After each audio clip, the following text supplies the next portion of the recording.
Explorer finds tomb in the mountains, but what he discovered left him speechless. David Miller arrived in the small town of Stone Creek with a heavy heart and a backpack on his shoulders. His mother had passed away just a week before, and her last words still echoed in his mind like a persistent whisper through the Blue Ridge Mountains. "You need to find your grandfather's tomb, my son. Up there on the old trail that leads to the quarry. There's something I left there 40 years ago that now belongs to you," were the words of Mrs. Catherine, his mother, before she closed her eyes forever in the New York City hospital. David carefully held the yellowed photograph and the scribbled address she had kept in a shoebox for decades. The photo showed a young, beautiful woman next to a man he didn't recognize, both smiling in front of a stone structure in the mountains. On the back, a date, March 15th, 1982, and the words, "Forever, Catherine and Michael." The name Michael sent a strange pang through David's chest. His father had always been Robert, the kind man who raised him since childhood and who had passed away 5 years earlier. Why had his mother never mentioned this Michael? And who was the man in the photo with eyes so much like his own? As he stepped off the bus in Stone Creek's little square, David noticed the curious glances from the townsfolk. It was a small town, the kind where everyone knew everyone, and a big city stranger didn't go unnoticed. An elderly woman with white hair selling sweet rolls at a small stand approached him. "You're not from around here, are you, young man?" she asked with a warm smile. "I'm Mrs. Dorothy. Can I help you with something?" "I'm looking for the trail that leads to the old quarry," David replied, showing her the paper with the address. "My mother told me there's a family tomb up there." Mrs. Dorothy's face changed completely. Her smile faded and she glanced around as if he'd said something forbidden. "Oh, my dear, that trail isn't a place for you to go alone. It's overgrown, with dangerous slopes.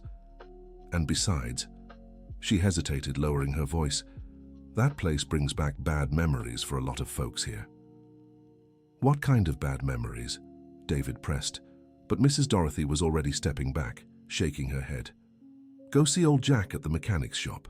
He knows all the trails around here, but take some advice from someone who's lived a long life. Sometimes it's best to leave the past where it belongs." David thanked her and walked down the main street until he found the mechanic's shop. The sound of tools and the smell of diesel led him to a garage where a man in his 60s was tinkering with the engine of an old truck. "Old Jack?" David called. The man looked up, wiping his hands on a greasy rag. He was tall, with graying hair and the large hands of someone who'd worked with machines his whole life. "That's me. What can I do for you, son?" "I'm looking for the trail to the old quarry. Mrs. Dorothy said you know these parts well." Jack stopped wiping his hands and studied David from head to toe, as if trying to decipher something. You wouldn't be Catherine's son, would you?" he asked slowly. David's heart skipped a beat. How did this man know his mother?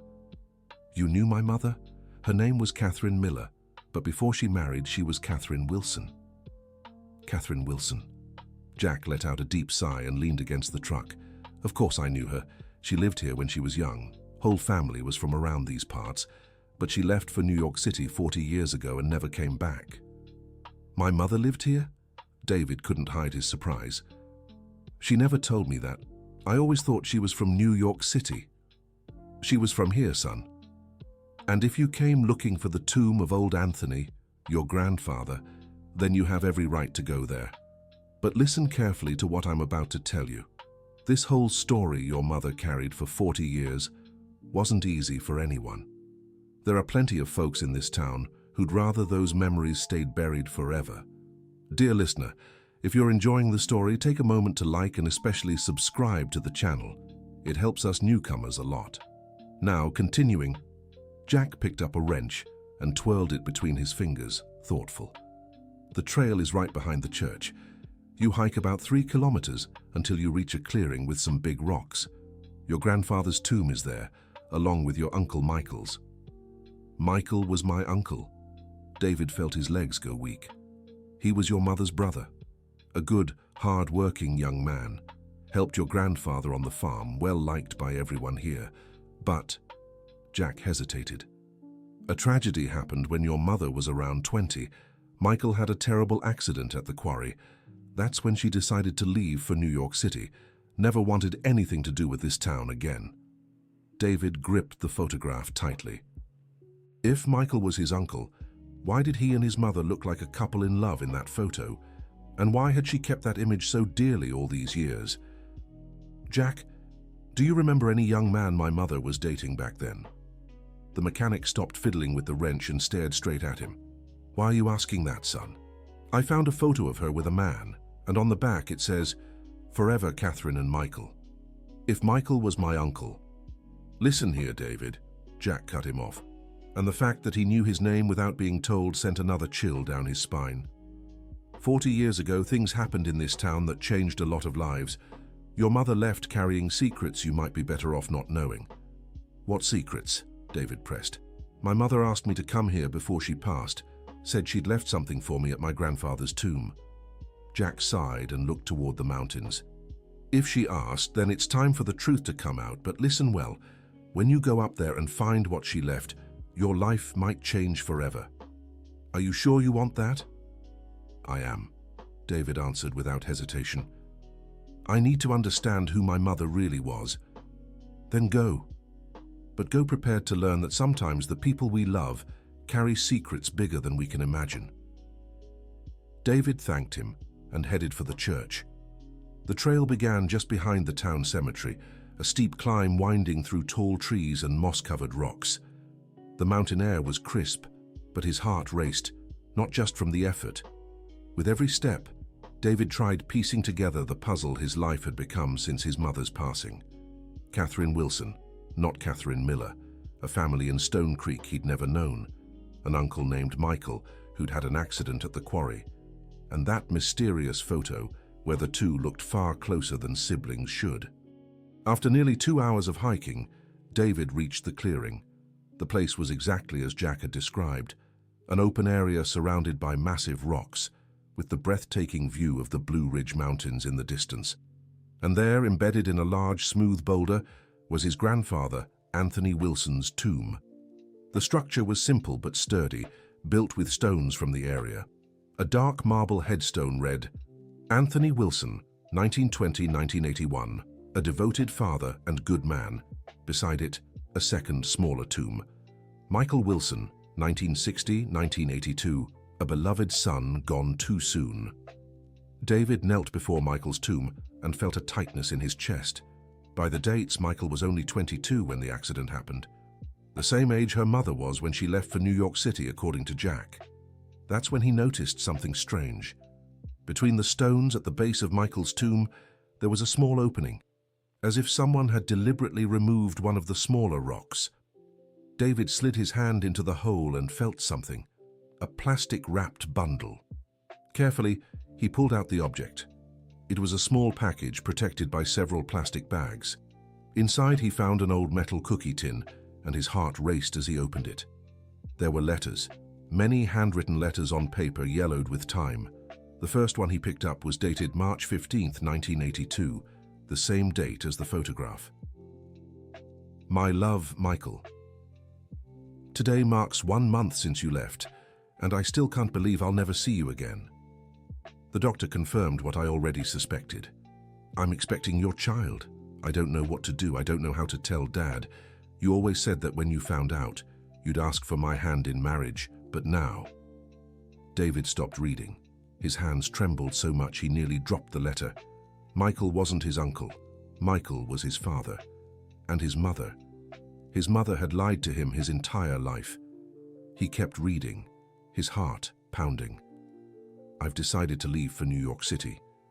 I can't stay here carrying this child and explaining to everyone how I got pregnant by the boy the whole town thought was my brother. They would never understand the truth, never forgive what our parents did to us." David had to stop. What truth? What was this story? Were Michael and Catherine not blood siblings? He grabbed another letter, this one dated a few months later. "My dearest Michael, our son was born today. He's a beautiful boy, with your green eyes and stubborn chin. I named him David, just as you wanted. Robert, the man I met here in New York City, says he'll help us. He knows everything and still wants to marry me and give our baby a name. He's a good man, Michael. You would have liked him. Tears began to stream down David's face. Robert, the man he had always called Dad, had known from the beginning that he was another man's son, and yet he had raised him with so much love and devotion. But the next letter held an even more shocking revelation. Today marks 3 years since you left, my love, and 3 years that I've carried the weight of knowing the truth about what really happened that day at the quarry. It wasn't an accident, Michael, I know it wasn't. I saw when your father, the man who raised me as his own, when he... The letter was smudged, as if tears had fallen on the ink as she wrote. David had to read it several times to understand the next lines. He discovered our love. He found out we were going to run away together, and he couldn't accept that the son he'd raised as his own blood could love the girl he'd taken in as his daughter. To him, we were siblings. To us, we were just 2 orphans who found each other and fell in love in the same house. David's head spun. His mother and Michael were orphans who had been raised by the same man, his grandfather Anthony. They had fallen in love without realizing it would be seen as an unforgivable taboo by the family and the entire town. He quickly searched for more letters that might explain what had really happened at the quarry. He found one, the last in the bundle, dated 1985. My eternal love, David is 3 years old now, and every day he looks more like you. Robert is a wonderful father to him, but I see your smile and your mannerisms in our son every day. Today, I finally found the courage to tell Robert the whole truth. I told him how Dad Anthony raised us as siblings, how we fell in love even knowing he would never approve, and how he pushed you into that quarry when he discovered our plans to marry. Robert made me promise that one day I would tell David the truth. He said every man has the right to know his own story, no matter how painful it may be. That's why I'm writing everything down, and keeping it in a box I'll hide in your grave. If something happens to me, if I leave before I find the courage to tell our son everything, at least he'll have these letters to understand who you were and how much I loved you. David had to sit down on a rock. Had his grandfather Anthony pushed Michael off the quarry when he discovered their relationship? Had it not been an accident, but an act of rage and desperation from a man who couldn't accept the love between 2 young people he had raised as siblings? Dear listener, if you're enjoying the story, don't forget to like and especially subscribe to the channel. It helps us a lot as we're just starting out. Now, back to the story. He rummaged through the box, searching for more clues, and found some documents. Birth certificates, both Catherine's and Michael's, and an official letter from the juvenile court dated 1975. Reading the papers, David discovered that his mother had lost her parents at 5 years old in a car accident, and Michael had been abandoned as a baby on the steps of the town church. Anthony Wilson, who had lost his wife and had no children, decided to adopt both kids and raise them as siblings. To the whole town, Catherine and Michael were Anthony's adopted children, and therefore brother and sister. Their romantic relationship was seen as something abhorrent and unnatural. But there was another paper at the bottom of the box, a letter not from his mother, but in a man's handwriting, signed by Michael. Catherine, my love. If you're reading this, it means something has happened to me. I've had a feeling for days now that Dad Anthony is suspicious about our meetings. Yesterday he asked why you've been acting so different, why you keep staring out the window with that smile on your face. I've made a decision. Tomorrow I'll tell him everything. I'll explain that we aren't truly siblings, that our love is pure and real. I'll ask for his blessing to marry you. If he doesn't understand, we'll run away. I've already saved money to buy a small house in Pennsylvania, where no one knows us. Don't be afraid, Catherine. Our love is strong enough to overcome anything. And if we're expecting a baby like you suspect, he'll be proof that what we feel for each other is blessed by God, not cursed by men. David folded the letter carefully. Michael had decided to confront his adoptive father and confess their relationship. But from the other letters, it was clear the conversation had ended in tragedy. Suddenly he heard footsteps on the trail. Someone was coming up toward the clearing. Quickly he put the letters back in the box and stood, trying to appear casual. A woman in her 60s appeared between the trees. She was elegant despite her simple hiking clothes, her graying hair tied in a bun. When she saw him, she stopped abruptly, as if she'd seen a ghost. "My God," she murmured, pressing a hand to her chest. You You look just like Michael." "You knew him?" David asked, still holding the metal box. "Knew him?" She let out a bitter laugh. "I was engaged to him before I found out he was in love with his own sister." David's heart raced. Michael had been engaged to someone else. "My name is Patricia," the woman said, stepping closer. "Patricia Brown. Michael proposed to me in December 1981. We were supposed to marry in April 1982. But in March he came to me to end it all." "End it? Why?" "He said he'd fallen in love with someone else. He didn't tell me who, but I had my suspicions. I saw how he looked at Catherine, how nervous he got when she was around. At first I thought it was all in my head. After all, they were siblings, but then..." Patricia sat on a rock near Michael's grave. "Then I started noticing the lies. He'd say he was going fishing but come back with clean clothes. He'd say he was helping his father in the fields, but always at the same time Catherine went to fetch water from the well." "And did you confront him?" "I did. 3 days before the accident. I asked if he was in love with Catherine. He didn't deny it, David.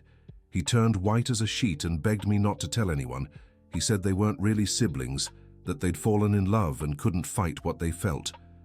Patricia looked straight at David. "I told your grandfather Anthony. I'm the one who ruined everything. I was angry, feeling betrayed, humiliated. I wanted Michael to face the consequences of what he'd done to me." David felt his blood run cold. Had Patricia been indirectly responsible for the tragedy? The next day, old Anthony went looking for Michael at the quarry where he was working. I followed from a distance, hidden behind the trees. I saw when they started arguing. I saw when old Anthony lost control. Patricia's voice broke. "I saw when he pushed the boy. It wasn't out of malice, David. It was desperation. Anthony loved those two like his own children.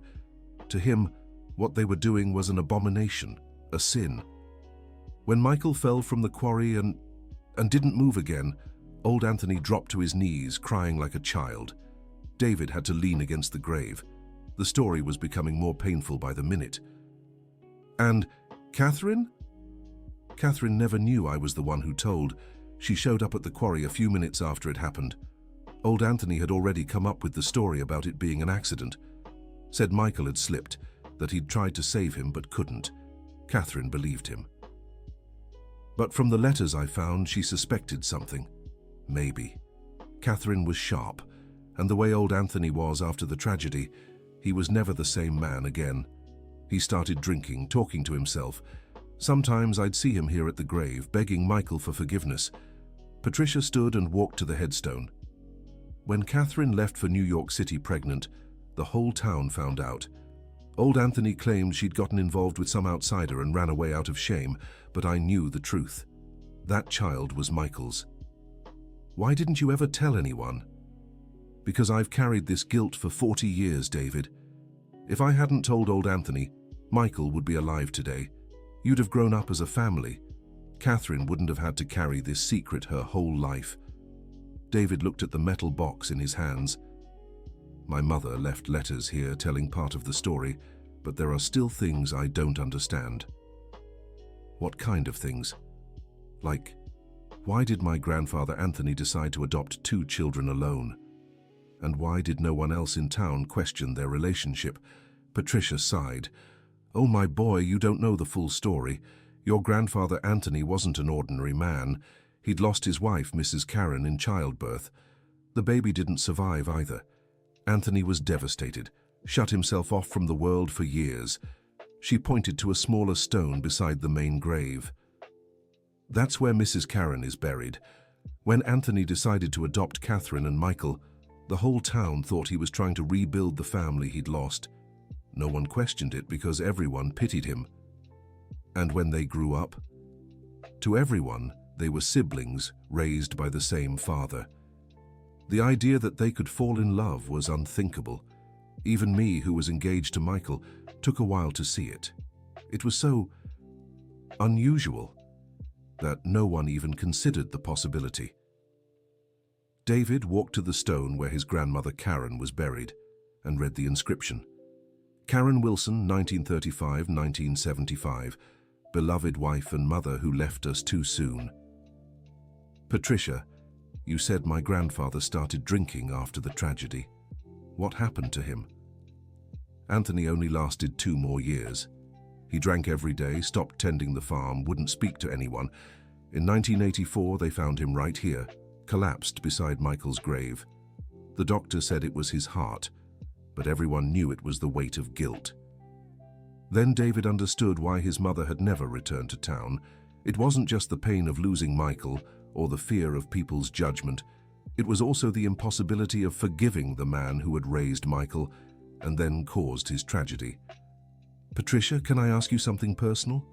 Of course. Did you ever marry after all that? I did, to a good man who came from out of town.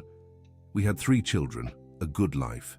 But I never forgot Michael, never stopped feeling guilty. That's why I've come here every month for 40 years, to ask for forgiveness. David looked at the woman who had once been engaged to his biological father. She carried her own pain, her own burden. Patricia, can I share something with you? He opened the metal box and showed her the letters. My mother left these for me. They're letters she wrote to Michael all these years. Would you like to read them? Patricia looked at the letters with tear-filled eyes. You'd let me? After what I did? I think you deserve to know the full truth too. And maybe it'll lighten the weight you carry. With trembling hands, Patricia took one of the letters and began to read. David watched as tears streamed down her face. She loved him so much, she murmured. 40 years, and she never stopped loving that boy. And from what I see in these letters, he loved her just as much. David, can I tell you something I've never told anyone? Of course. The day Michael ended our engagement, he said something I never fully understood. He told me that one day I'd thank him for being honest with me, because the love he felt for Catherine was so strong it would have destroyed any other relationship. Patricia carefully put the letter away. Now I understand. He wasn't being cruel to me. He was sparing me from a marriage that would have been a lie. David felt a pang of emotion. Even in such a complicated situation, Michael had tried to do right by everyone involved. Patricia, can I ask one more question? As many as you like. Do you know if there's anyone else in town still alive who knew my mother and Michael back then? There's Mrs. Dorothy, who you must have met. She was the school teacher and taught both Catherine and Michael. And there's Dr. William, who was the town doctor then and treated Michael after the accident. David perked up. Maybe these people could fill in more gaps in the story. Does Dr. William still practice in town? He's retired, but he still lives here. A white house with a blue gate on Church Street. He might tell you details about that day that I don't know. David decided it was time to head down and find these people. But first, he had one last question for Patricia. Do you think I should share this story with others, or is it better to leave things as they are? Patricia thought for a long time before answering. I think your mother left those letters here because she wanted you to know the truth, but the choice to share it is yours. Just keep in mind that some folks in this town prefer their own versions of the facts. What kind of folks? The current mayor is the grandson of the mayor who was in office when the tragedy happened. His family always stuck to the official story that it was just an accident. If you start talking about pushing and arguments, you might stir up interests that go beyond your family's history. David didn't quite understand what Patricia meant, but he kept the information to himself. He thanked her for the conversation and walked down the trail toward town, carrying the metal box as if it were a treasure. Dr. Williams' house was easy to find, an old but well-maintained building with a garden full of flowers and a medical office that operated in part of the residence.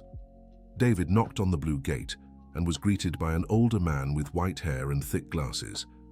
Dr. William. That's me. How can I help you? My name is David Miller. I'm Catherine Wilson's son. The doctor stopped in the doorway and looked him up and down. Catherine's son? My God. You look just like... Come in quickly. We can't talk about this at the gate. Dr. William led him to a room filled with medical books and old paintings. He offered coffee and sat in a worn leather armchair. So Catherine had a son, the doctor murmured. I always wondered what happened to her after she left. Doctor, I'm trying to understand my family's history. Today I found out that my biological father was Michael Wilson, not Robert Miller, who raised me. Dr. William took off his glasses and cleaned them calmly. And what else have you discovered? That Michael's accident at the quarry might not have been exactly an accident. The doctor stayed silent for a long time. David realized he was wrestling with an internal battle, whether to tell the truth or keep quiet. Doctor, I found letters from my mother where she suggests that my grandfather Anthony pushed Michael during an argument. Mrs. Patricia, who was engaged to Michael, confirmed she saw it happen. Patricia told you that? Dr. William seemed surprised. She did, and she said you treated Michael after the fall. The doctor stood and went to a shelf, pulling out an old folder full of papers. David, I'm going to show you something I've never shown anyone except the authorities at the time. But you need to understand that what I'm about to reveal could change a lot in this town. He opened the folder and took out some typed documents. This is the medical report I made for Michael's body. At the time, I was pressured to list accident as the cause, but the truth is different. David took the papers with trembling hands. Michael's injuries weren't consistent with an accidental fall. There were marks suggesting he'd been pushed forcefully and signs he'd tried to defend himself before falling. Defend himself from whom? From Anthony himself. I found nail marks and scratches on Michael's arms, as if he'd tried to grab onto someone during a struggle. Dear listener, if you're enjoying the story, take a moment to like and especially subscribe to the channel. It helps us a lot as we're just starting out. Now, continuing? Dr. William went on. But there was more. Anthony also had injuries when he came to me after the tragedy. Scratches on his face, torn clothes. He said he'd tried to save Michael and got hurt on the rocks, but I knew he was lying. Why didn't you report it? Because Anthony was one of the most respected men in town, David. He'd raised 2 orphaned children alone, was hardworking, honest, and Michael wasn't here anymore to tell his side of the story. But did you suspect the reason for the fight? Dr. William hesitated. At the time, no. I only learned the real reason years later, after Catherine had already left. Anthony started coming to my office, always drunk, always talking to himself. One of those times, he confessed everything. Confessed what exactly? That he had discovered the relationship between Catherine and Michael, that he had confronted the young man, that he had lost control when Michael said he would marry her, even against his will. David felt his stomach churn. Dr. Williams' version confirmed everything he had read in the letters and heard from Patricia. Anthony told me Michael had shouted, "She's not my sister, Dad. We love each other and we're getting married." That's when he lost his temper and pushed the boy. And then? Then he spent 2 years drowning in guilt and alcohol. He came here every week asking for sleeping pills, pills for guilt, pills to forget. But there's no medicine for those things, David. Dr. William put the papers back in the folder. When Anthony left in 1984, he took that secret to the grave. I thought the story had died with him. But then why did you keep the reports all these years? Because one day I imagined someone from the family might come looking for the truth. And also because it was the only case in 40 years of my career that left me with a heavy conscience. David understood the doctor's dilemma. He had been forced to choose between scientific truth and the social peace of a small town. Dr. William, can I ask you a question about my mother? Of course. Do you remember her back then? What was she like? The doctor's face lit up with a nostalgic smile. Catherine was a special girl. Very beautiful, very smart. She helped Anthony with everything, took care of the house like a true daughter, and she had been in love with Michael since childhood. Anyone paying attention could see it. What do you mean? She looked at him differently, David. Since she was 15, 16. At first we thought it was just a younger sister's admiration, but later it became obvious it was something deeper. And Michael, did he feel the same? Michael tried to resist for a long time. I remember an appointment he had with me in 1981, just a few months before the tragedy. He said he felt confused, that he had thoughts he shouldn't have. Dr. William leaned back in his chair. I was young back then, didn't know how to guide him properly. If I had understood the situation better, maybe I could have helped prevent the tragedy. How? I could have talked to Anthony, explained that Catherine and Michael weren't biological siblings, that their love wasn't unnatural. But back then, that kind of conversation was much more complicated than it is today. David thought of Dr. William carrying his own guilt for decades, just like Patricia. "Doctor, did you ever see my mother after Michael left?" "I did. She came here 2 weeks before leaving for New York City. She was about 2 months pregnant and wanted confirmation." "What did she say?" "She asked if I thought she was doing the right thing by leaving. I told her only she could answer that. But I also said that if she were my daughter, I'd want her to stay so we could face the situation together." "Did she consider staying?" "For a moment, yes. She said Michael had promised they'd have a family, that they'd raise their child away from the town's prejudices. But after the tragedy, well, there was nothing left to keep her here." Dr. Williams stood and walked to the window overlooking the mountains. "You know what struck me most about that last meeting with Catherine?" "What?" "She made me promise that if her son ever came looking for the truth, I'd tell him everything. She said she wanted you to know who your real father was and what kind of love had brought you into this world." David felt his eyes well up. Even in her pain, his mother had thought of him, and the possibility that one day he'd want to know his roots. "Dr. William, is there anyone else in town who could give me information about my family? There's Mrs. Dorothy, but she's probably already directed you to other people. And there's also, well, there's someone who might not want to talk to you." "Who?" "Dr. Richard Montgomery, the current mayor. His father was mayor at the time of the tragedy and was the one who ordered the case to be closed as an accident." "Why wouldn't he want to talk to me?" "Because the Montgomery family has always had interests in the quarry area. Back then, they were negotiating the sale of the land to an outside mining company. If the story about the push had spread, it would have caused a scandal that could have disrupted the deal." David began to understand the complexity of the situation. It wasn't just a family tragedy, it also involved economic interests. And now, are there still interests in the quarry? More than ever. Dr. Richard is trying to get the city council to approve a project to turn the entire area into a tourist complex. Hotels, restaurants, eco-tours. If the real story of Michael's tragedy becomes public knowledge, it could interfere with his plans. Exactly. Tourists don't like visiting places with tragic stories, especially ones involving a push and family disputes. David thanked Dr. William for the information and left the office with far more questions than answers. It was clear that his search for the truth about his family was running into bigger interests than he had imagined. He decided to visit Mrs. Dorothy again. Maybe she could fill in more gaps in the story, especially about what Catherine and Michael's lives were like before the tragedy. He found the elderly woman at the same little stand where he'd met her that morning. When she saw him approaching, she smiled warmly. "So, young man, did you make it up to the tomb?" "I did, Mrs. Dorothy, and I discovered a lot of things I wasn't expecting." "I can imagine. Sit here beside me and I'll tell you everything I know about your mother and about Michael."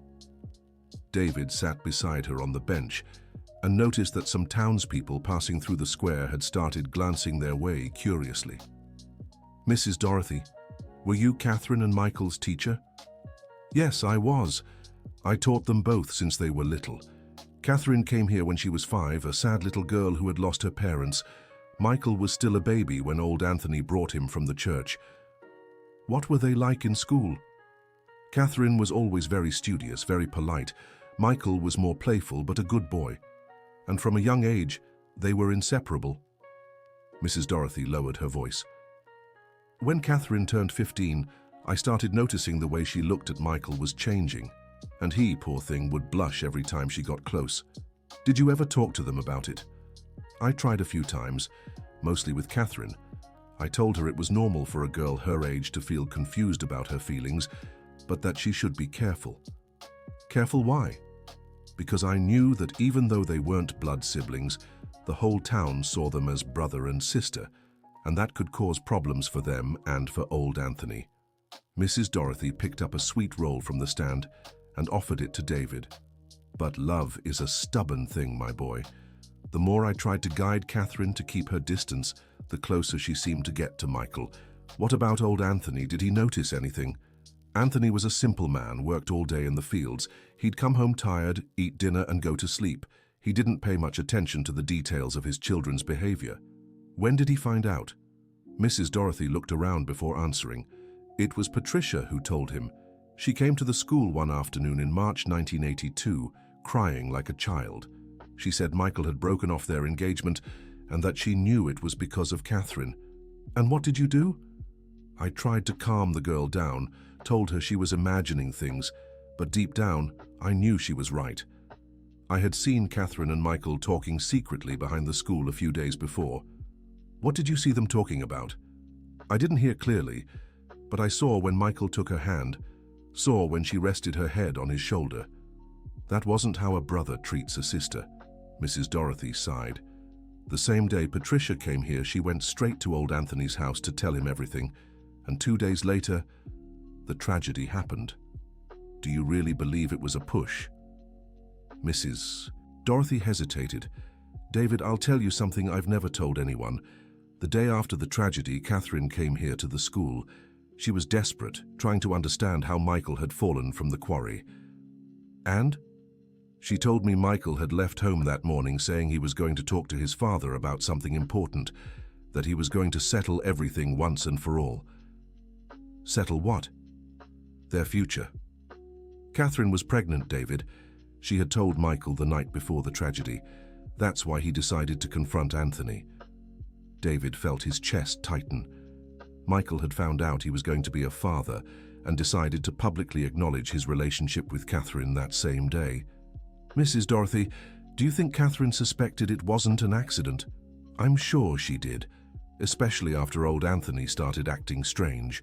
He couldn't look her in the eye, couldn't talk about Michael without getting nervous.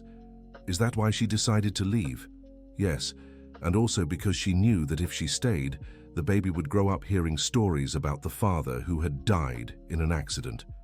She wanted to protect you from that pain. David realized his mother had made the decision to leave not just out of grief or shame, but out of love for him. She wanted him to grow up far from the atmosphere of secrets and guilt that had taken over the family. Mrs. Dorothy, can I ask you something about the current mayor? Dr. Richard? Go ahead. Did his father really order the case to be filed as an accident? Mrs. Dorothy looked around nervously before answering. Dr. Richard's father was a very powerful man in this region. When he said something was a certain way, no one questioned it. Even if it was a lie. Especially if it was a lie. And in the case of Michael's tragedy, he had his own reasons for wanting it all to be forgotten quickly. What reasons? The Montgomery family had had their eyes on the quarry lands for years. They wanted to buy them from old Anthony, but he never wanted to sell. After the tragedy, with Anthony drunk and desperate, it became much easier to convince him to part with the properties. David began to see a pattern. His family's tragedy had served the economic interests of others. Did they manage to buy the lands? They bought everything in 1983 for a price far below their real value. Anthony was so distraught he would have sold for anything. And what did they do with the lands? They sat untouched for decades. But now Dr. Richard wants to develop the tourism project I told you about. Mrs. Dorothy stood up from the stool. David, can I give you some advice? Of course. If you're staying in town for a few days, be careful who you talk to about these discoveries. There are people here who prefer certain stories to stay buried. Are you referring to Dr. Richard?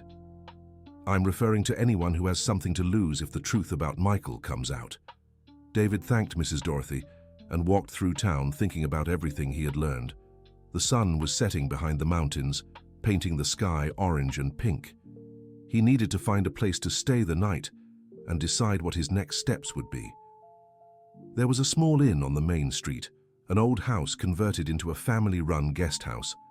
The owner, Mrs. Martha, was a friendly woman in her 50s who greeted him with curiosity. Are you related to anyone from around here? She asked as she led him to the room. I'm Anthony Wilson's grandson, replied David. Mrs. Martha stopped on the stairs. Old Anthony's grandson? but he didn't have any grandchildren. I'm Catherine Wilson's son. Catherine? Mrs. Martha's face lit up. My goodness, Catherine had a son. How is she? Where does she live? David felt his chest tighten. She passed away last week. That's when she told me about the family here and asked me to come learn their story. I'm so sorry, dear. Catherine was a very special girl. Everyone here loved her dearly. Mrs. Martha took him to the room and insisted he join the family for dinner. During the meal, David heard more stories about his mother and Michael, always told with affection and longing. Your mother used to help my grandmother here at the inn when she was a teenager, Mrs. Martha shared. Always polite, always smiling. And Michael would sometimes come pick her up at the end of the day. They made such a beautiful couple. A couple? David feigned surprise. But weren't they siblings? Mrs. Martha and her husband exchanged glances. Officially they were, said her husband, old George, but anyone with eyes could see what they had was different. And no one said anything? Oh, they talked, Mrs. Martha replied, especially the older women. They said it wasn't right that old Anthony should keep an eye on them. But most folks our age thought it was sweet to see two young people so in love, even though they were raised as siblings. Son, old George said, anyone who's seen real love knows it doesn't need explaining. Catherine and Michael looked at each other like they were the only person that mattered in the world. It was impossible not to root for them. David felt moved, realizing that, despite the prejudices, there were people in town who understood and supported his parents' love. And when did the tragedy happen? We were all devastated, Mrs. Martha said, especially when Catherine left pregnant. We knew she was expecting Michael's child. You knew? Of course we knew. In a small town like this, nothing goes unnoticed. But no one judged her. On the contrary, everyone felt sorry for her. Old George poured himself more coffee. What saddened us most was seeing her feel forced to leave. If the town had welcomed her and the baby, maybe you'd all be here today. David realized his mother had left behind not just tragedy and prejudice, but also people who loved her and would have cared for her and for him. After dinner, he went up to his room carrying the metal box of letters. He wanted to read everything again, slowly, to better process all the information he'd gathered that day. There was one letter he hadn't fully read yet. It was the longest, dated 1990, 8 years after the tragedy. My dearest Michael, today our son turned 8. He's a beautiful, smart, lively boy. Robert is a wonderful father to him. But with each passing day, David looks more and more like you. He has your green eyes, your shy smile, your stubbornness when he wants something. Sometimes I'm afraid that one day he'll discover the truth and hate me for lying all these years. But then, I remember the words you told me in our last conversation. If we ever have a child, we'll raise them with so much love they'll never feel like they're missing anything. And that's exactly what Robert and I are doing, my love. David is growing up surrounded by love, affection, and opportunities he might not have had if we'd stayed in Stone Creek. But today, I need to tell you something that's been weighing on me. I got a letter from Mrs. Dorothy saying that your father, that Dad Anthony, passed away last year. She didn't go into details, but she said he never recovered from the guilt of what happened to you. Michael, I know you were a good man, who always knew how to forgive. Wherever you are, I hope you find a way to forgive Dad Anthony. He loved you like a son, even if he didn't understand our love. What he did was out of desperation, not malice. Sometimes I think about going back to Stone Creek with David, showing him where you were born, where you grew up, where we dreamed together about our family. But I'm afraid the town might still hold prejudices, afraid David might suffer because of our past. Robert always tells me that one day I'll have to tell our son the truth, that he has the right to know his story. And I know Robert is right. But how do I explain to a child that the father he knows isn't his biological father? How do I tell him about a love so strong it defied all conventions, yet ended in tragedy? Maybe when David is older, when he can understand the complexity of human emotions, maybe then I'll find the courage to show him these letters, to take him to see your grave, to tell him our whole story. For now I keep our love here in my heart, in my memories, in these letters I write to you whenever I miss you. And I miss you every day, Michael, every single day of my life. Your eternal love, Catherine. David had to stop reading because the tears were blurring the words. His mother had carried that love and that pain for decades, dividing her heart between the memory of Michael and gratitude for Robert. He kept reading the letters late into the night. Some were short, simple accounts of David's childhood. Others were long reflections about love, the choices she had made, the future she and Michael had dreamed of together. In a letter from 1995, she wrote, "Michael, today David asked me why we don't have any pictures of me as a child. I didn't know what to say. How do I explain that I left my whole story behind in a mountain town? How do I tell him all the photos from my childhood are stored in a house that no longer exists? I've decided that when he turns 18, I'll tell him everything. I'll show him these letters. I'll explain our story. I'll give him the chance to choose whether he wants to know his roots or not." Robert agrees with me. He says David is growing up strong and smart enough to handle the truth when the time comes. But in the years that followed, the letters made it clear Catherine never found the courage to keep that promise. There was always an excuse. David was studying for college entrance exams, starting university, building his career. The second to last letter was from 2020, just 5 years earlier.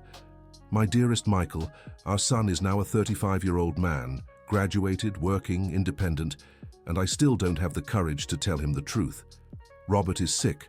The doctors say we may not have much time left together. And he's been insisting that I tell David everything before it's too late. Catherine," he told me yesterday, "if you leave without telling our son the truth, he'll never understand half of his own story. And that's not fair to him or to Michael's memory. My Robert, after 40 years together, he still cares about honoring you and your place in David's life. How could I not love a man like that? I think I'll follow his advice. I'll tell David everything, but not here in New York City, far from where it all happened.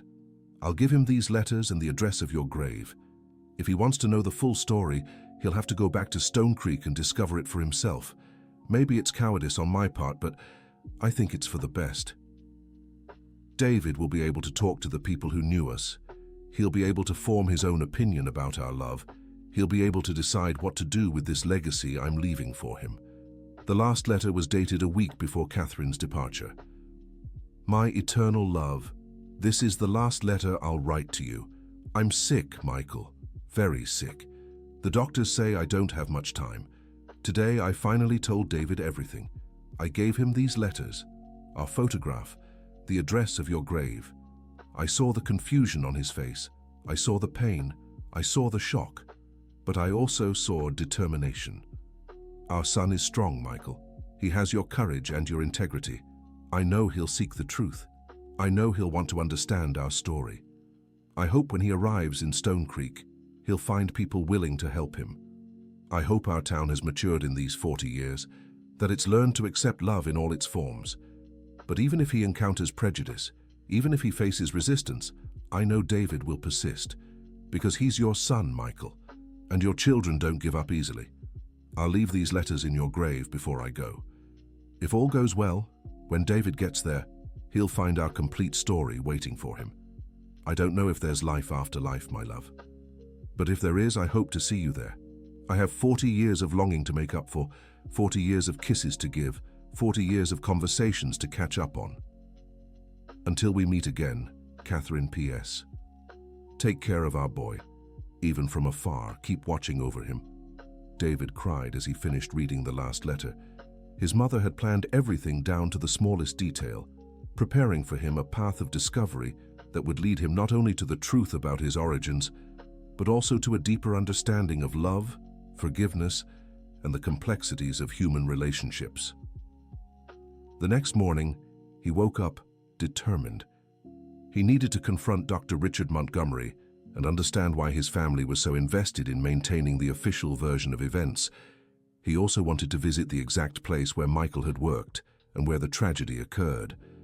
The Stone Creek Town Hall was a small but imposing building in the center of town.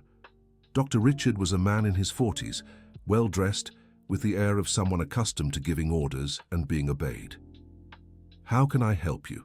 he asked when David was announced by the secretary. "My name is David Miller. I'm the grandson of Anthony Wilson, and I've come to town to research my family's history." Dr. Richard's expression changed immediately.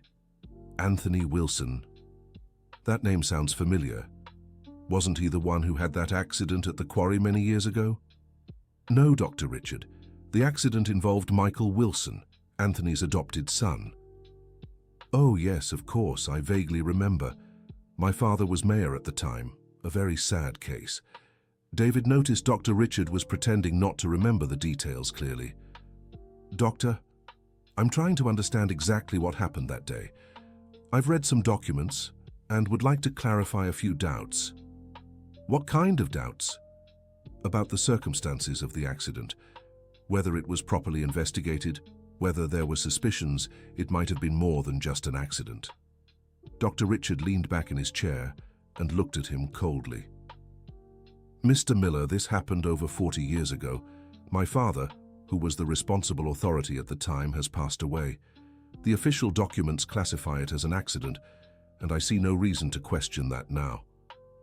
Even if there's evidence it wasn't exactly an accident." "What evidence?" David decided to lay all his cards on the table. "I have medical reports suggesting Michael was pushed. I have witnesses who saw the argument. And I have letters from my mother telling the real version of events." Dr. Richard stood up abruptly. "Mr. David, I don't know what kind of material you have in your hands, but I can assure you that any attempt to reopen this case will be useless. No competent authority is interested in revisiting decisions made decades ago." "Doctor, I'm not trying to reopen any case. I just want to understand my family's history." "Then I suggest you understand it within your own home, away from public curiosity. Stone Creek is a peaceful town that has grown a lot in recent years. We don't need scandals based on conspiracy theories about the past." David realized Dr. Richard was more concerned about the economic impact of the truth than justice or the family's feelings. "Doctor, may I ask about the tourism project you're developing in the quarry area?" Dr. Richard's expression hardened. "How did you hear about that project?" "People talk. It's a small town. The tourism project will bring development and jobs to Stone Creek. It's a unique opportunity for economic growth in our region. And tragic stories from the past could interfere with that development?" Dr. Richard walked to the window, turning his back to David. "Mr. David, I'll be frank with you.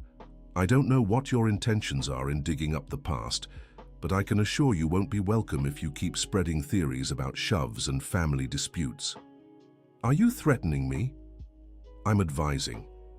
As the mayor of this town, I have a responsibility to protect the community's well-being, and that includes safeguarding our reputation and our growth opportunities."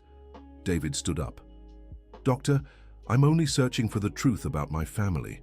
I have no interest in harming anyone." "Then keep your findings within the family and leave the town in peace." David left the town hall even more certain he was on the right path. Dr. Richard's reaction confirmed there was indeed something to hide, something beyond the family tragedy. He decided to visit the quarry and see the place for himself. Old Jack had given him directions, a trail branching off the main road, climbing for about 2 kilometers. The quarry was an impressive sight, a massive crater carved into the mountain with stone walls rising over 60 feet high. It had been abandoned for decades, but the marks of past extraction work were still visible. David walked along the edge, trying to picture Michael's last day alive. According to the letters, he had left home determined to tell Anthony about Catherine's pregnancy and their wedding plans. Then he noticed something odd. A new sign was planted in the ground reading, "Private Property, Stone Creek Resort and Spa Project, Municipal Permit 2023-01. Dr. Richard's tourism project was real and further along than he'd imagined. David took a photo of the sign and kept exploring. In a more secluded part of the quarry, he found the remains of an old structure, likely a tool shed or an office. Among the rubble were rusted objects, a pickaxe, a hard hat, pieces of wood that might have been part of a desk. And then, under a large rock, he found something that made his heart race, a necklace with a heart-shaped pendant. The metal was tarnished with age, but he could still make out an engraving. Carefully cleaning it, he read, To see with eternal love, M. 03-15-1982. It was the same date as the photograph. Michael had given that necklace to Catherine on their 1-month anniversary. How had it ended up in the quarry? Suddenly, he heard voices approaching. He quickly tucked the chain into his pocket and hid behind the rubble of the old construction site. 2 people appeared at the edge of the quarry. Dr. Richard and an older man David didn't recognize. "You need to hurry, Dr. Richard," the older man said. "If Anthony's grandson keeps digging into the past, it could complicate our situation with the investors." "I know, old Oliver. I already spoke to him this morning. I made it clear he's not welcome if he keeps asking questions. And if he doesn't stop, then we'll have to take more direct measures. I can't let an outsider destroy the biggest development project this town has ever seen." Old Oliver pointed to where David was hiding. "That's where the quarry office was at the time of the accident. It's where your father found Anthony after the tragedy, if you catch my meaning." "I understand perfectly. And that's exactly why this whole area will be turned into a resort recreation space. No preserving old buildings or creating memorials that dredge up the past." David felt a chill. They knew details about the tragedy they hadn't told him. "Dr. Richard, can I ask you something?" said old Oliver. "Did your father really believe it was an accident?" "My father knew exactly what happened, but he also knew it was better for everyone, including Catherine, if the official story stayed an accident." "Why?" "Because if the truth had come out back then, Anthony would have been arrested. Catherine would have lost her adoptive father and been left alone in town, pregnant and with no family. My father thought he was protecting her by closing the case." David could hardly believe what he was hearing. Dr. Richard's father had covered up the push not just for financial reasons, but because he believed he was protecting Catherine. "And now," asked old Oliver, "do you still think it's better to keep the official story?" "I think it's best for everyone. Catherine's gone, Anthony's gone, Michael's gone. Why cause suffering for the son who's still alive? It's better he believes his biological father died in an accident than knowing he was pushed by his own adoptive father." "But what if he keeps investigating?" "Then we'll have to convince him another way. I have some contacts in New York City who can discourage his curiosity." David felt afraid.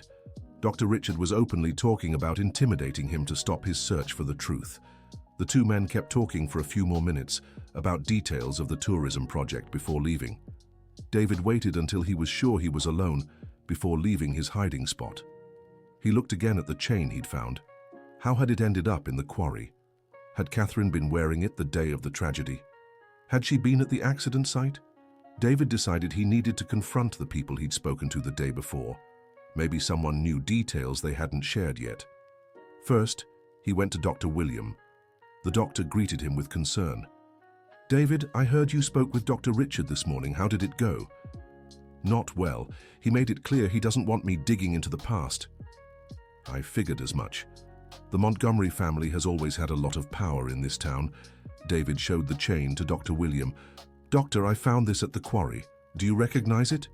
Dr. William took the chain and examined the pendant. "My God. Catherine used to wear this. I remember seeing it on her a few times." "On the day of the tragedy?" "I don't recall. Let me think. No, she wasn't wearing it that day. I remember because when she came to the office after hearing about the accident, she was a mess. No earrings, no chain, her clothes all dirty." "Dirty how?" "Like she'd fallen or dragged herself on the ground. At the time, I didn't pay much attention because she was in shock. But now..." Dr. Williams stopped speaking and stared intently at David. "David, do you think Catherine was at the quarry when the tragedy happened?" "That's what I'm trying to figure out. The letters say she only found out about the accident afterward, but some details don't add up." "What details?" "For example, how did she know where to find Michael? The quarry is huge. He could have been working anywhere." Dr. William thought for a moment. "You're right. And there's something else. Catherine got here very quickly after they brought Michael in, almost as if she was already nearby." "Doctor, do you remember any other details about her condition that day?" "I remember she had scratches on her arms. She said she'd hurt herself running along the trail to get to the quarry. But now, thinking back..." "What is it?" "The scratches looked a lot like the ones Michael had. as if they'd both struggled in the same place, against the same rocks and branches. David's heart raced. Was it possible Catherine had witnessed the argument between Michael and Anthony? Could she have tried to intervene? Dr. William, do you think Catherine might have tried to defend Michael? It's possible. She was a brave girl, not the type to stand by and watch her boyfriend in danger. And that would explain why she lost the necklace there. Exactly. It would also explain why she was so distraught in the days after. It wasn't just grief, it was the trauma of witnessing the tragedy. David thanked Dr. William and went to find Patricia. If anyone could clarify the final details of the story, it was the woman who had seen everything from a distance. He found Patricia at her home, a simple but cozy house near the church. She welcomed him warmly and made coffee. Patricia, I need to ask you some questions about the day of the tragedy. Of course, David. Ask whatever you like. You said you saw when my grandfather pushed Michael. Was anyone else nearby? Patricia hesitated. Why are you asking that? David showed her the necklace. I found this at the quarry today. It was Catherine's. I'm trying to understand how it ended up there. Patricia took the necklace and her eyes filled with tears. I knew this question would come one day. You knew? Why? Because Catherine was there, David. She saw everything. David's heart stopped for a second. What do you mean she was there? Catherine followed Michael to the quarry that morning. She knew he was going to talk to Anthony about their relationship, and she was afraid of how the conversation might end. And you saw her? I did. She was hiding behind the same trees where I was. When the argument turned violent, she came out and tried to intervene. Patricia stood and walked to the window. That's when old Anthony completely lost control. He was shouting that he wouldn't allow the children he'd raised to behave like, well, you understand. And Catherine tried to step between them. She did. She ran to where they were fighting and grabbed Anthony's arm. That's when she lost the necklace. What happened next? Anthony pushed Catherine aside, and she fell to the ground. That's when he turned back to Michael and the push happened. David had to sit down. His mother hadn't just witnessed the argument. She'd seen the exact moment Michael was pushed to his death. Did Catherine see Michael fall? She saw everything, and she was the first to reach him after the fall. I ran down to help, but she was already there, checking if he was breathing. And my grandfather? Anthony stood frozen at the edge of the quarry, in shock. When he realized what he'd done, he ran down too. He was the one who carried Michael to the road to wait for Dr. William. Patricia returned to the table and sat facing David. Catherine made me promise I'd never tell anyone she was there. She said it would be worse for everyone if they knew she'd witnessed everything. Why would it be worse? Because then it would be obvious it wasn't an accident, and also because Anthony could have been arrested, and Catherine didn't want that. Even after what he'd done. Catherine loved Anthony as a father, David, even knowing he caused the tragedy out of desperation, not malice. She didn't want him to suffer even more consequences. David began to understand the complexity of his mother's feelings. She had lost the love of her life, but she didn't want to see the man who raised her destroyed by guilt and justice. Patricia, did Catherine ever speak to you again after that day? She did. She came to see me 3 days before leaving for New York City. She was pregnant and desperate. What did she say? She said she was leaving to protect the baby, but also to protect Anthony. If she stayed in town, everyone would keep asking questions, and she was afraid she wouldn't be able to keep the secret. What secret, specifically? The secret that she'd witnessed everything. The secret that it wasn't really an accident. Patricia took David's hands. She made me promise one more thing that day. What? That if her son ever came looking for the truth, I would tell him everything. She said you had the right to know not just who your father was, but also what kind of courageous woman your mother was. Courageous? David, Catherine was 20 years old when she witnessed that tragedy. Any girl her age would have been traumatized forever. But she found the strength to protect both Michael's memory and Anthony's dignity. She made choices that hurt her deeply but that she believed were right. David felt his eyes well up. His mother had carried an even heavier burden than he'd imagined. Not just the pain of loss and the secret of his parentage, but also the responsibility of protecting everyone involved in the tragedy. Patricia, can I ask you one more thing? Of course. Why did you decide to tell me everything now? You could have kept the secret forever. Patricia sighed. Because I've carried this guilt for 40 years, David. The guilt of telling Anthony about the relationship, the guilt of indirectly causing the tragedy. Catherine forgave all of us, but I could never forgive myself. And does telling the truth help? It helps because now you can understand that your mother didn't leave out of shame or cowardice. She left out of love. Love for you, love for Michael, and even love for Anthony. David hugged Patricia, another person who had carried the weight of that tragedy for decades, another life marked by the consequences of decisions made on that fateful day. Patricia, what do you think I should do with everything I've learned? That's something only you can decide, my dear, but I can give you the same advice Catherine gave me 40 years ago. Sometimes the bravest thing we can do is protect the people we love, even if it means carrying a heavy burden.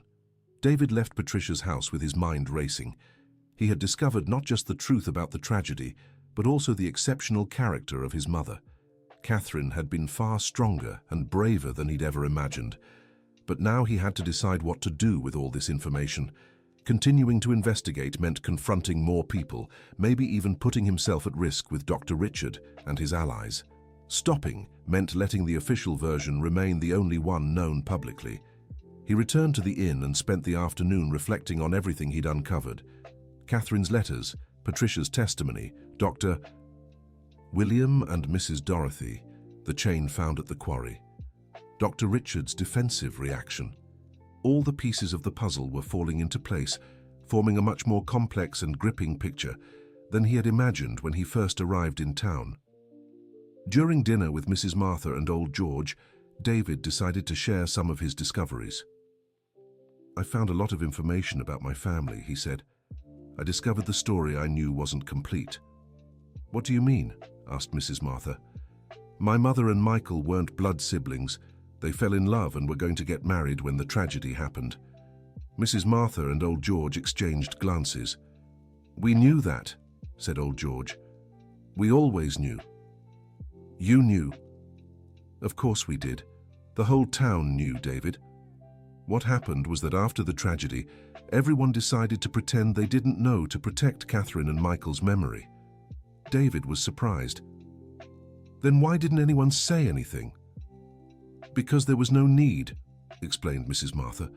Catherine had left, Anthony was devastated, Michael was gone. Talking about their relationship wouldn't bring either of them back. And what about the argument at the quarry? Did you know it wasn't an accident? Old George hesitated before answering. We suspected. Anthony was never the same after that day. The way he drank, the way he talked to himself, it was like a man carrying a heavy guilt. But no one ever officially questioned it? David, said Mrs. Martha, you need to understand what life was like in a small town 40 years ago. The mayor's word was law. What the doctor wrote in the report was absolute truth. No one questioned authority. And now, if I told the whole truth publicly? Now would be different, replied old George. People are more questioning, more willing to revisit official versions, but there are also bigger economic interests at stake. Are you referring to Dr. Richard's tourism project? Exactly. There's a lot of money tied up in that project, and big money makes people do things they normally wouldn't. David realized he was at a crossroads. On one hand, he had the right, even the duty, to honor his parents' memory by telling the truth about their love. On the other hand, it could have consequences for many people, including himself. Can I ask for some advice? He said. Of course, replied Mrs. Martha. What would you do in my place? Old George thought for a long time before answering. I think I'd do what your mother did, make the decision that protected the most people, even if it meant carrying a personal burden. But what would that decision be today? Only you can answer that, son. But remember, your mother left those letters for you, not for the world. Maybe her intention was just for you to know your history, not to make it public. That night, David stayed up late rereading all of Catherine's letters. He searched for clues about what her real wishes would be regarding what he should do with the information. In a letter from 1998, he found a paragraph that seemed directed exactly at this situation. "Michael, sometimes I wonder what would happen if our son discovered the whole truth one day. Would he be angry at me for lying? Would he try to avenge our memory in some way? I hope not. I hope he understands that I made every decision with his well-being and everyone else's in mind. I hope he's wise enough to use this information constructively, not destructively." David understood the message. His mother wanted him to know the truth, but she also hoped he would be careful about how he used it. The next morning, he made his decision. Before leaving Stone Creek, David wanted to have one last conversation, this time with all the people who had shared their stories with him. He organized a gathering at the inn. Dr. William, Patricia, Mrs. Dorothy, Mrs. Martha, and Old George. Old Jack was also invited. "I'd like to thank all of you for helping me understand my family's history," David began. "I discovered much more than I expected." "And what do you plan to do with these discoveries?" asked Dr. William. "I'm still deciding.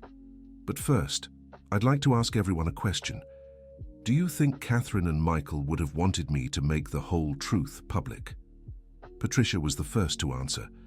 "I think Catherine would have wanted you to honor the memory of their love, but in a way that wouldn't hurt anyone. How so?" "Maybe by telling the story in a way that highlights the beauty of your love, not just the tragedy." Mrs. Dorothy agreed. "Catherine was always a girl who preferred to build rather than destroy. I think she'd want something positive to come from all this pain." "And what would that positive thing be?" Old Jack, who had been quiet until then, spoke up. "David, what if we turned the quarry area into a memorial? Not a memorial of tragedy, but a memorial of true love. How would that work?"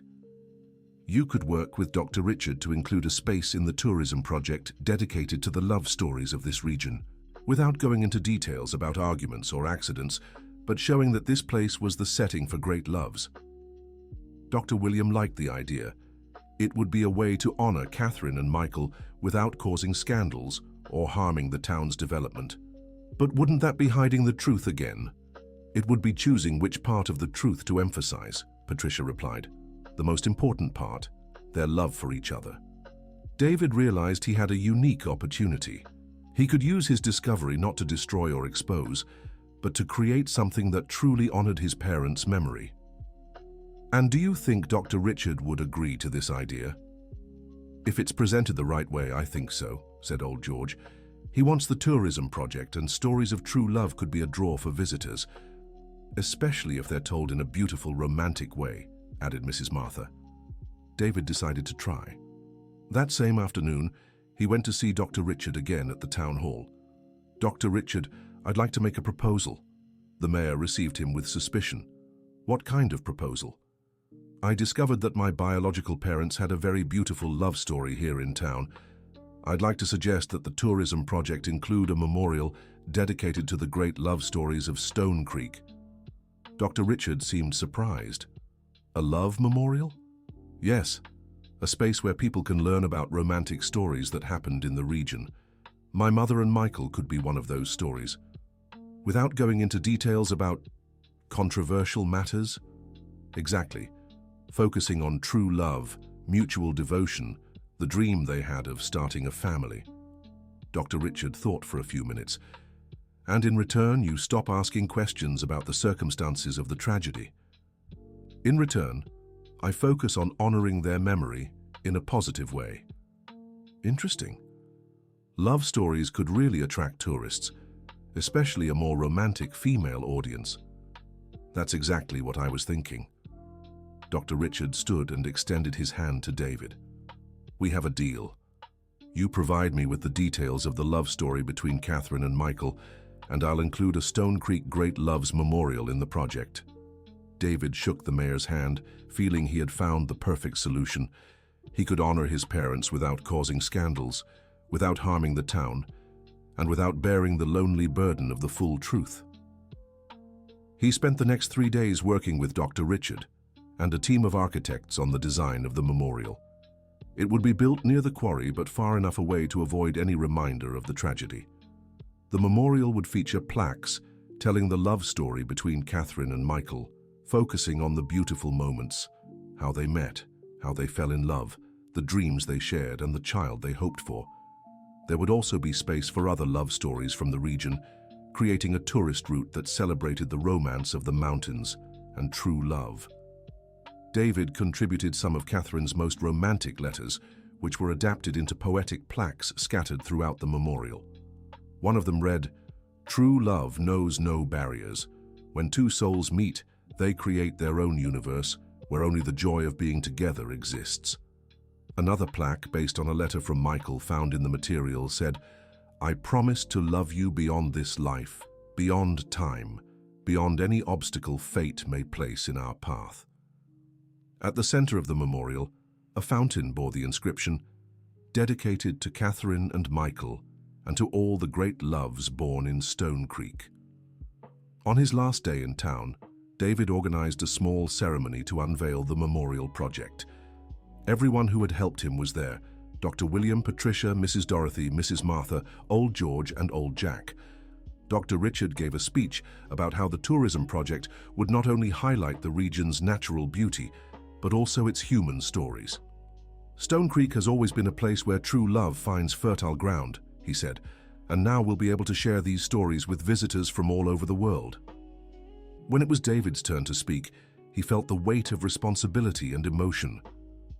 "I came to this town searching for my personal history. I found far more than I expected. I found a community that knew how to protect and honor the memory of the people they loved, even when it meant carrying heavy secrets." He looked at each person present. "I learned that the truth can be told in many ways, and I chose to tell the truth about my parents the way they would have wanted, by celebrating love, not tragedy. This memorial isn't just for Catherine and Michael," he continued. "It's for all of us who believe that true love deserves to be remembered, celebrated, and to inspire others." Patricia was crying. Dr. Williams smiled with pride.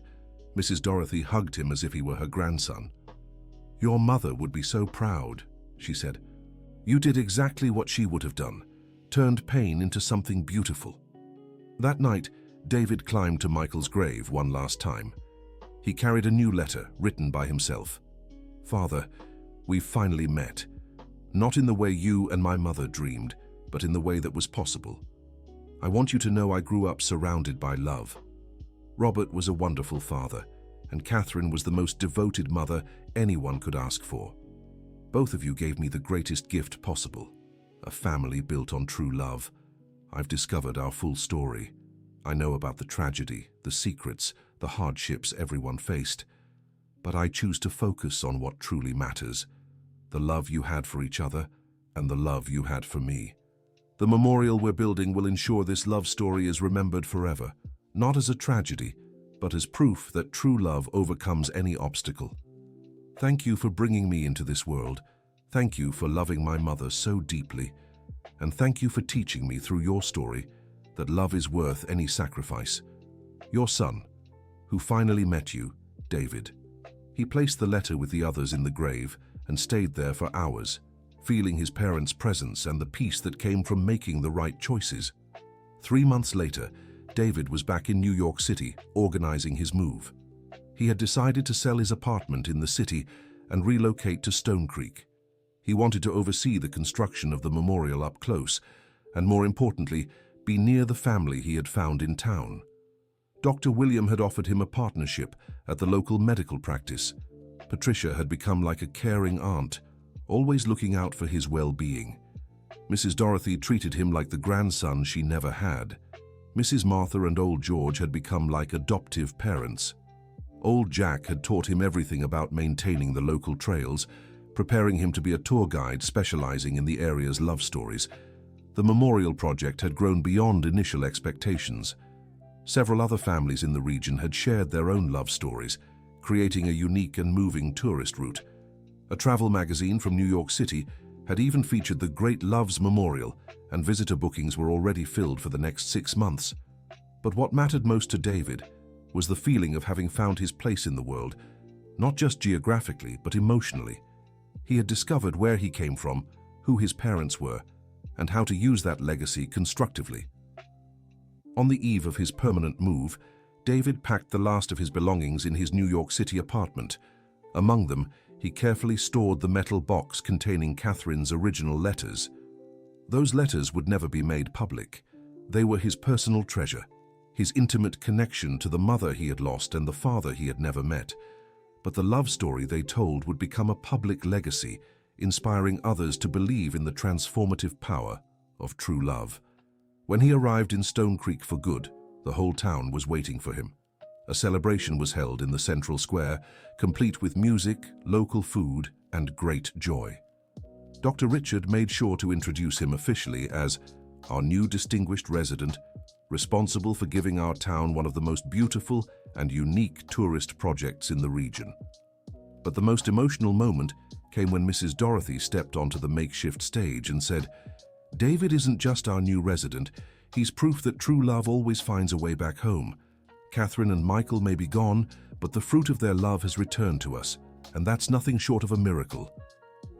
The crowd gave a standing ovation. David looked around and saw friendly faces, people who had become his family, a community that had welcomed him not just as an individual, but as the continuation of a love story that began 40 years earlier. That night, after the celebration, David went up to Michael's grave once more. But this time he wasn't alone. Patricia, Dr. William, Mrs. Dorothy, and other friends accompanied him. Together, they held a small welcoming ceremony, as if officially introducing David to the parents he had lost before birth. "Catherine, Michael," Patricia said, "our boy has come home, and he's brought the peace you both longed for. He'll take care of your memory," Dr. William added, "and he'll make sure your love story inspires countless others." David couldn't speak. The emotions were too overwhelming, but he felt a deep peace, as if every piece of his life had finally fallen into place. 6 months later, the Stone Creek Great Loves Memorial was officially inaugurated. Hundreds of people attended, including tourists from across the country. The memorial was an instant success. Couples traveled from afar to hear the love stories. Some even came to propose at the site. The story of Catherine and Michael, told in a poetic and inspiring way, became the most sought after by visitors. Many people remarked how touching it was to know that the son of this great love had been responsible for creating the memorial. David became the memorial's lead guide, sharing not only his parents' story, but also other love stories from the region he had collected over the months. One of these was Patricia's, who after years alone had reunited with a youthful love who returned to town specifically to visit the memorial. Another was that of Dr. William himself, who at 75 had married a widow from a neighboring town, who came to see the memorial and ended up falling in love with both the place and the kind-hearted doctor who cared for everyone so tenderly. The memorial had become not just a place of memory, but also where new loves were born and grew stronger. One Sunday afternoon, exactly a year after his arrival in Stone Creek, David was at the memorial, welcoming a group of tourists, when a woman in her 30s approached him. "Are you David, the one who created this memorial?" "That's me. How can I help you?" "My name is Kathy. I'm a journalist from Philadelphia. I came to write a piece on romantic places in Pennsylvania, but I was fascinated by your parents' story." David smiled. Over the past months, he'd given many interviews, always focusing on the positive aspects of the story. "What would you like to know?" "How did you uncover this whole story? And what gave you the idea to turn it into a memorial?" David shared the short version: his mother, who had passed away, leaving clues about the past, his journey to town in search of answers, the discovery of the great love between Catherine and Michael, and his decision to honor that memory in a meaningful way. "It's an incredible story," Kathy said. "But I'm curious, were there any major obstacles? Any resistance to creating the memorial?" "There were some initial challenges," David replied carefully. "But we found a way to balance respect for the past with the needs of the present." Kathy interviewed him for over an hour, always impressed by the respectful and affectionate way he spoke about everyone involved in the story. "One last question," she said before leaving. "Do you regret uncovering this truth? Wouldn't it have been easier to stick with the version you knew?" David looked toward the mountains where the sun was setting behind the peaks. I've never regretted it.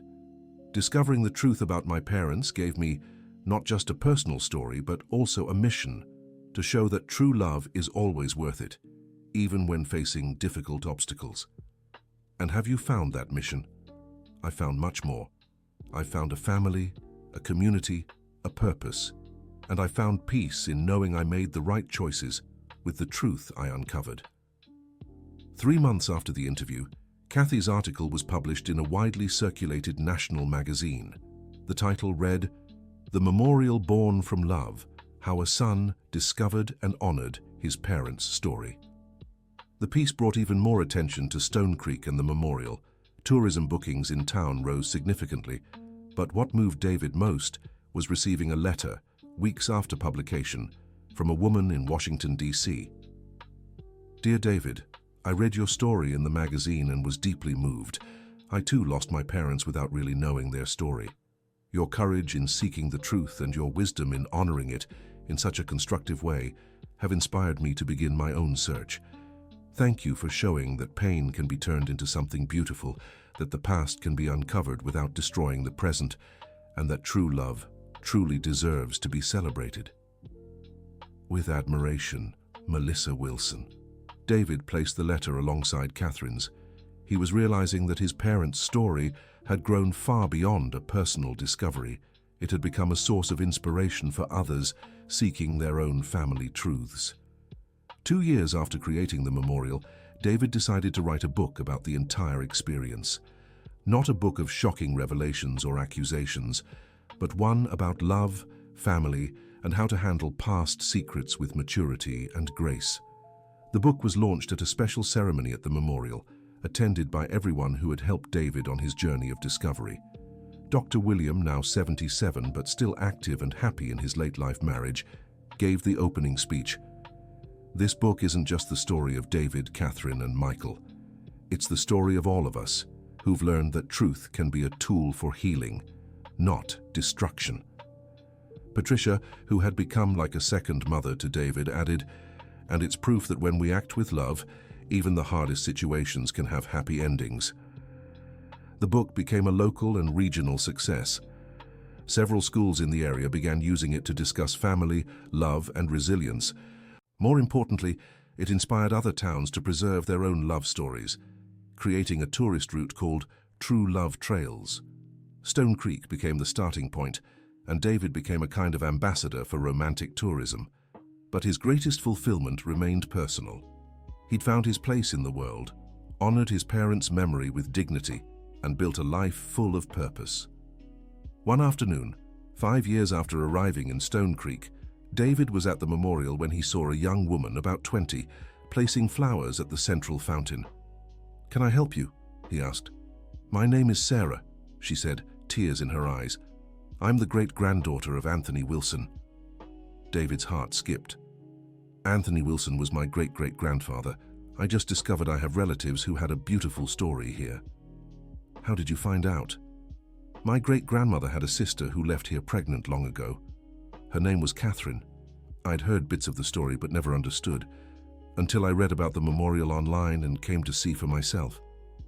David studied her familiar features, Michael's green eyes, Catherine's face shape. "Sarah," he said softly. "Catherine was my mother. That makes us cousins." "Cousins?" Sarah's eyes widened. "So you're—" "I'm David, and apparently you're the family I never knew I had."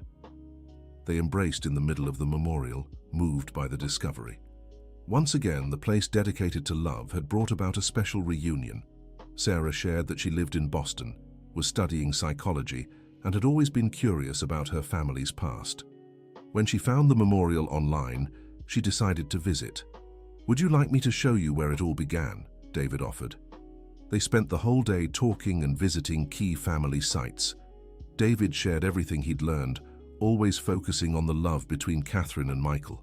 Sarah was fascinated by how he'd turned a family tragedy into something inspiring. "You've done something amazing," she said. "You turned what could have been just a sad story into one that makes people believe in love." "That's what I learned from my mother," David replied. "Even though she never taught me directly, I understood that she always chose to build rather than destroy. Sarah decided to stay in town for a few days to learn more about the family's history. During her visit, she grew close to everyone who had helped David: Dr. William, Patricia, Mrs. Dorothy. Each of them shared their own memories of Catherine and Michael with Sarah, always with affection and longing. "Your cousin Catherine was a special girl," said Mrs. Dorothy, "and you have the same gentle way about her." "You have Michael's eyes too," added Patricia. "It's as if they both sent you here for us to meet." When Sarah was preparing to return to Boston, she made David an offer. "How about if I moved here too? I could finish my psychology degree in Philadelphia, it's closer, and help you with the memorial and the tourists. You'd do that?" "I would. I feel like I've not only found a cousin, but also a purpose. I want to help keep our family's story alive." David was moved by her proposal. Sarah's arrival would complete a cycle. The family that had been torn apart by tragedy was coming together again, this time around love instead of pain. 6 months later, Sarah moved to Stone Creek. She rented a small house near Mrs. Martha's Inn and began working as an assistant guide at the memorial. Her background in psychology brought a fresh perspective to the work. She started offering workshops on healing through family stories for visitors seeking inspiration to navigate their own complicated pasts. The workshops became highly sought after. People came from all over the country to attend sessions where Sarah taught techniques for turning family pain into sources of personal growth. "The example of our family," she would say in the workshops, "shows that it's possible to honor the past without being trapped by it, to uncover difficult truths without letting them destroy you."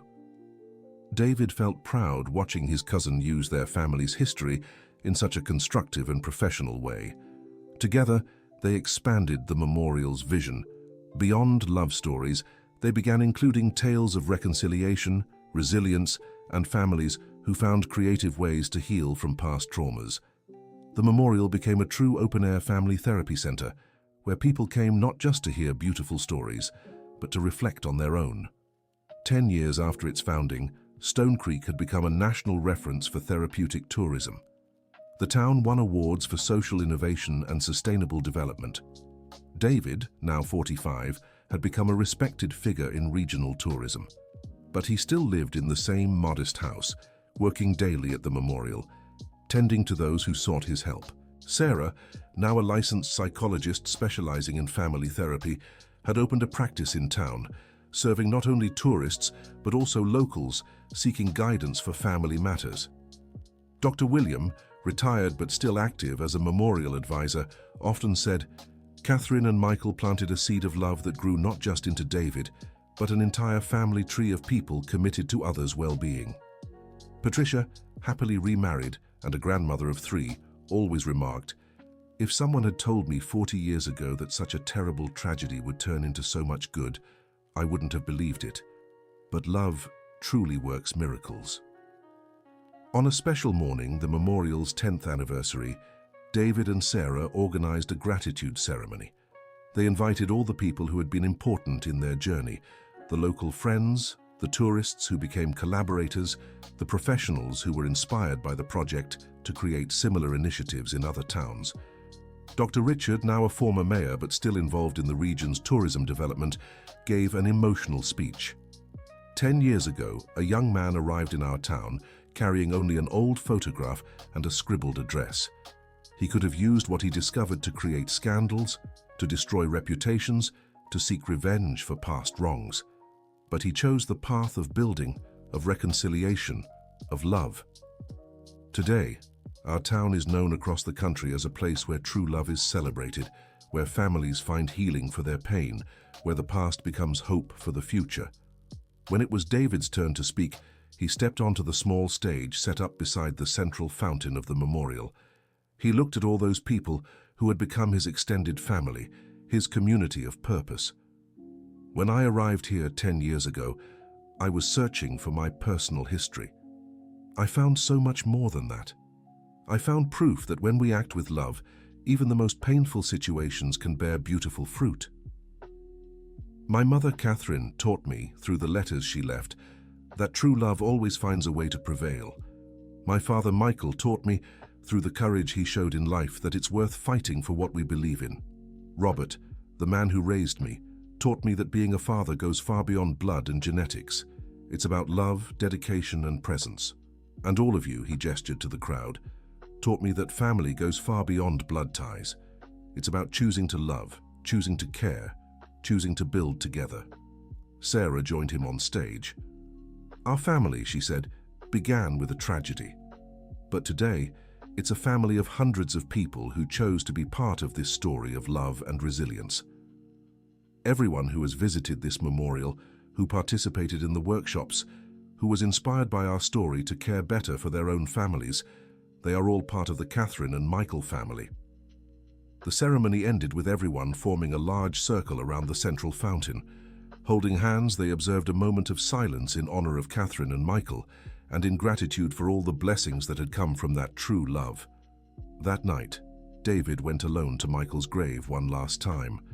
Not that he would stop visiting, but he felt this would be the last time he would climb there carrying doubts or anguish. He sat beside the headstone and spoke aloud. "Dad, 10 years ago I came up here for the first time searching for answers. Today I return to say I have no more questions. I know who you were, I know who my mother was, I know the kind of love you shared. But most of all, I know who I am. I am the son of your true love. I am the continuation of the story you began. I am the guardian of the memory you chose to leave behind. I turned the pain of never knowing you into a mission to help others know and cherish their own families. I turned the secret my mother carried into a source of inspiration for thousands of people. I turned a small town trapped in the past into an example of how to healthily navigate family complexities."